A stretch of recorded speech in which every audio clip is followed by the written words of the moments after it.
या आलात? दमला असाल ना? किती वेळ मुखदर्शनाच्या रांगेत उभे होतात? 4 तास? 6 तास? झालं दर्शन? दरवर्षीप्रमाणे त्या मुजोर कार्यकर्त्यांनी तुम्हाला फरफटत बाहेर काढलं ना? का जाता रे तिकडच्या झगमगटाला भुलून दरवर्षी अपमानित व्हायला? देवाला डॉक्टर सारखं समजता का? या डॉक्टरचा गुण येतो, या डॉक्टरचा गुण येत नाही. चला, ज्याच्या हातात गुण तिथे गर्दी करू असं असतं का देवाचंही? अरे, देव जिकडे तिकडे सारखाच असतो. भक्तिभाव आपल्या मनात असतो. देवाचं दर्शन घेणे म्हणजे देवळात किंवा मंडपात जाऊन देवाला बघणं इतकंच नसतं. देवासमोर उभं राहून शांत चित्तेने देवाचं स्मरण करणं असतं. देवाकडे साकडं मागणं असतं.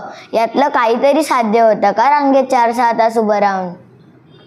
मतदानाला जाऊन आल्यावर बोटावरची शाई मतदानाला जाऊन आल्याची निशाणी म्हणून मिरवतात, तसं